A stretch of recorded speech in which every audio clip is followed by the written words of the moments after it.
Hi, this is Pearl and welcome to my channel. So I have for you a bunch of products here from Westman Atelier. I thought I would give it another chance now that I prep my face differently than I did the initial time I did my review. I will go ahead and link that review right up here in case you're interested in seeing how I used to wear it and why it didn't work for me before. But now I'm going to try it again. Since I prepped my face differently, I got a different color of my foundation stick, of the Vital Skin foundation stick.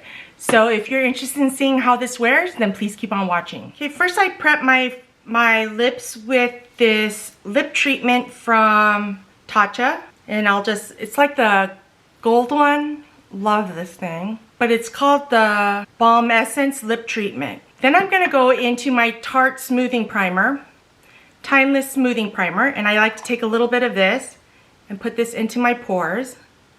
I take about that much, get this onto my hands, and press this into my pores, around my nose, right here where I have some texture, right on my cheeks.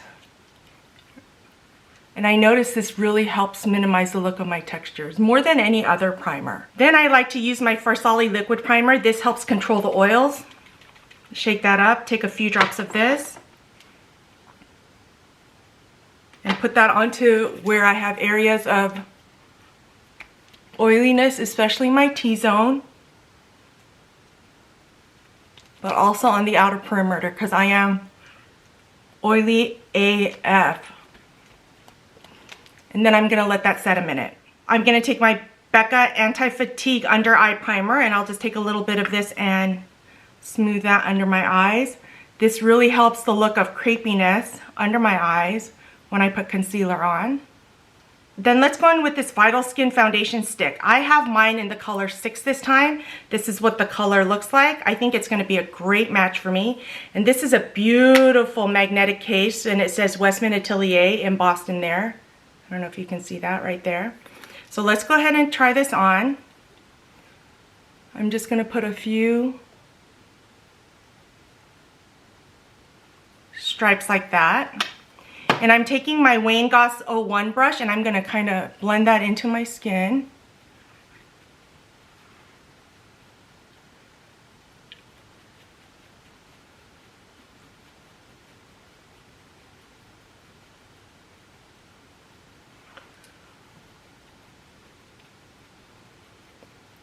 And now that I prep my skin differently, I noticed that some foundations that didn't used to work for me now work well. Just because I'm so oily, that Farsali liquid primer helps a ton with the different foundations I wear.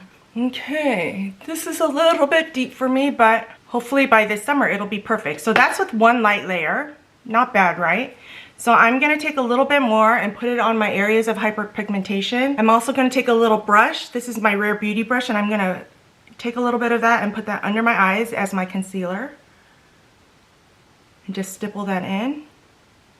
See how that looks one eye compared to the other? Not bad, right? It is super cloudy and raining here in San Diego today. Oh, my hair is a hot mess after taking the kids to school. Now that we have to walk our kids into school because of COVID, I have to walk them in, and of course I don't have an umbrella because, hello, it's San Diego.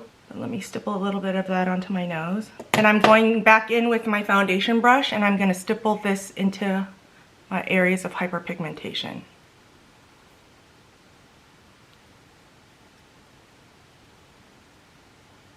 There. Now I'm going to take a damp beauty blender. I'm going to just make sure I don't have any brush lines. And I think this gives me a good light medium coverage. It doesn't cover all of my hyperpigmentation, but I'm okay with that. And then I'm going to go ahead and set my face. I'm going in with my One Size powder from Patrick Starr, and I'm just going to put this especially over my areas of hyperpigmentation, and with whatever's left I'm going under my eye.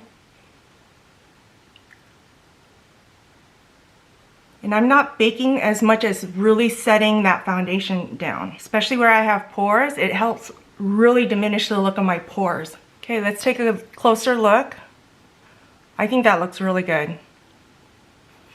I want to try the Tom Ford Fiber Brow Gel without putting any pencil in. So I have mine in the color Espresso. Now, many of you guys know that I color in my eyebrows and then put on an eyebrow gel.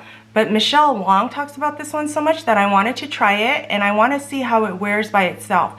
If this is a look like for everyday, simple, no makeup look kind of days, if this will be enough, or if I still need to use a pencil. And I think this is going to be enough. I'm liking this so far. I'm loving this so far. Look at that. Look at that eyebrow. This one looks like it needs to be shaped, but that's me. But look at that. Okay. Ooh, I think I have a new love. If I don't have to do my eyebrows, which is the bane of my existence, actually not, but you know what I mean. Okay, I'm impressed with that. So let's go in with the eye pods. I have mine in the color Tabac, Nice, and Chocolat.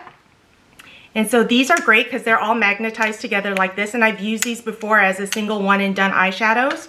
So let me show you what this is. This is Niche, this pearlescent color. So what I'll do is I'm just gonna take a small synthetic brush. I like to use these Real Technique ones, and put this on my eye, just on like the inner portion of my eye. And then use whatever's left just on the brow bone. But this is gonna be a real simple look. Take that on my inner eye. I don't use this color as much, and bring that down into my inner corner a little bit. Kind of looks lavender on me, doesn't it? Then I'm gonna take Tabac and use this as the rest of my eyeshadow color. I'm just swirling that in there. And I'm going to just blend that all out. I thought about getting the Westman Atelier, the baby brush, but I think I took it out of my cart before I checked out. But this is a great one and done eyeshadow look. Blend it with that inner corner color. Then I'm going to take Chocolat and just deepen out the outer V.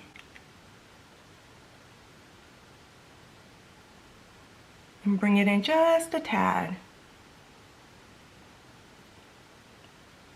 But I use Tabac and Chocolat as one and done shadows. The Niche not so much because it's a little too icy for me. Okay, there you have it.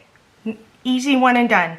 So let me go ahead and tightline my waterline, put on my mascara, and I'll be right back to do the rest of my face. Okay, I have my mascara on. Now let's go ahead and go into the contour stick. So I have my contour stick in the color Biscuit. This is what it looks like. What I'm going to do is I'm just going to take my beauty blender, and I'm just going to take the butt of it and go like this and stipple this onto my cheeks. Now I'm just pressing and tapping it because I don't want to move my set face, but at the same time I want to make sure it's all blended in nicely. And I always put cream products on over a set face because of my hyperpigmentation and my oiliness. I feel like if I didn't have this much hyperpigmentation, I could probably try to do this over foundation without it moving my concealer. But look at how great that looks. That's Biscuit. I'm gonna take a little bit of that and put that on my nose.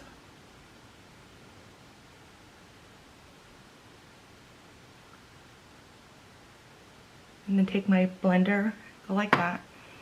Take some of that onto the high points of my forehead, blend that in. Then I'm going to go into the highlight stick, and I got a new highlight stick. It's the Lit Up Highlight Stick Illuminator, and I have my new one in Nectar, and this is what the color looks like. So I'm going to take a clean part of the Beauty Blender, and I'm going to just stipple that where I want. Look at how pretty that is! Doesn't that look so pretty? Like, it's so natural. Well, natural for a highlight, you know what I mean. But I like this like subtle glow from within kind of a look, and it still takes the attention away from my hyperpigmentation. I love this. Put a little bit down my nose. Then let's go into this blush color. So the new blush color that I got is in Petal. This is what the color looks like. And what I'm going to do is take another part of the Beauty Blender that I didn't use, and I'm going to stipple that on and then tap that onto the back of my hand to make sure it's all blended in. Oh, this is so pretty. And when I put the blush on last, it blends right in with the highlighter and the contour. Now, I still do have a bronzer, so we're not quite done with the face yet. But look at how pretty that looks. Then I'm just going to take the butt of this and just kind of blend it all out. Make sure it's all blended in together. Ooh, so pretty. I also have the Peau de Pêche highlight, and this is what that looks like. You know what? I'm going to skip this because I like this highlight that I have on right now. Okay, let's try this bronzer. So I have this Beauty Butter Powder Bronzer in Coupe de Soleil. This is the lighter of the two that comes in, that is available.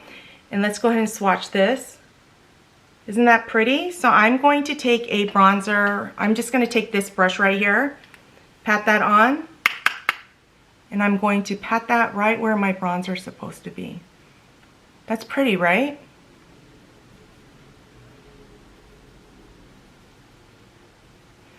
I think if you're my skin tone or deeper, this is not going to show up on you.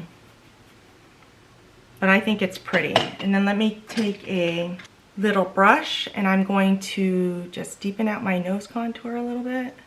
Then I'm going to take my beauty blender and make sure my nose isn't too overdone. All right.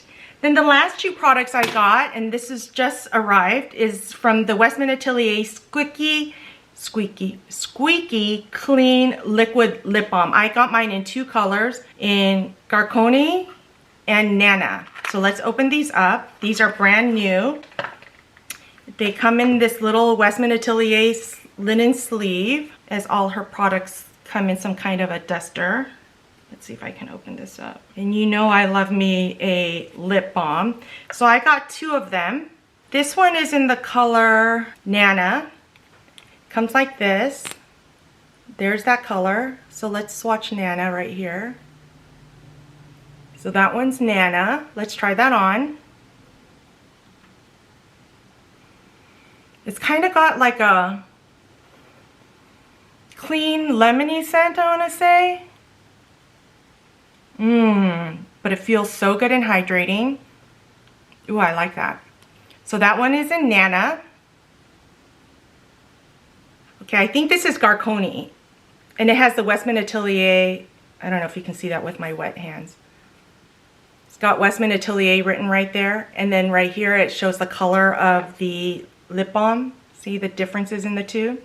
So this one is Garconi, I think is how you say it. And let's swatch that right here. Ooh, that one's pretty too. That one's Garconi. So let's swatch this one.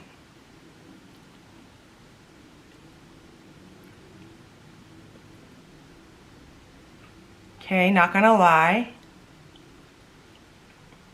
I love these. Okay, that one's Garconi. Doesn't that look pretty? It feels so good. It's not too thick, it's not too thin. Feels like a lip gloss balm hybrid. And I like the hint of color that this one gives. So it is 9:30. I'm gonna go ahead and do a wear test on this foundation to see if it works. Let's bring you in closer so you can take a really good look at how my skin looks. It looks good on my forehead. Don't mind my eyebrows, I still need to do those. See how it covers my pores?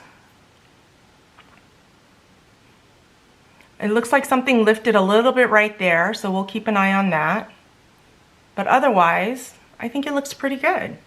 I will see you back here in a few hours, and I will, if it's not raining too hard, if it's not raining, I should say, I will go ahead and do my next chicken with natural lighting. Otherwise, it'll have to be with the lighting that I have now.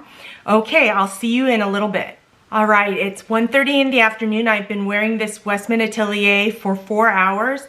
And let's go ahead and take a closer look. It is wearing so much better than the first time I wore it. I don't even feel like I need to blot.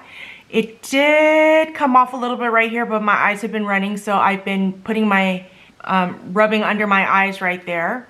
It still looks exactly the same here, where I thought it picked up a little bit of the foundation when I put the blush and highlighter on. But I think otherwise, it's wearing really well. It's not going into my lines and wrinkles. I'm very pleasantly surprised. And so I think the way you prep your skin, it makes a huge difference on how this foundation wears. So I'm very pleased with this, but let's go ahead and wear this for a few more hours and see how it looks then. Hi, welcome back. It is now 5:30. I've had on this Westman Atelier Vital Foundation stick on my face for 8 hours, and let's go ahead and take a look. Of course, it broke up right around my nasolabial folds, but it does that all the time. My eyes were runny today, so don't mind under here. And I don't know if this part rubbed off because I was rubbing my eyes so much, but right around here it rubbed off. And it rubbed off a little bit around my chin, but I had the mask on for drop off and pick up for my kids. So I think otherwise it wore pretty good. I'm gonna have to keep testing it out to see if this part rubbed off because I was rubbing my eyes so much and it accidentally got down there. But otherwise, I don't think it emphasizes my textures more than what I already have. I think the way I prep my skin is key to making this foundation look good. I like this. I wouldn't wear this foundation if I had to wear it for a long day or in really hot weather. But I think for every day, like going to pick up my kids and stuff like that, I think this is fine. But I'll have a more detailed review at the end of the month, so be on the lookout for my monthly product roundup. Thank you so much for joining me. If you find these kinds of videos helpful, don't forget to give me a thumbs up, subscribe, hit that notification bell so you know every time I upload a new video, and I'll see you next time.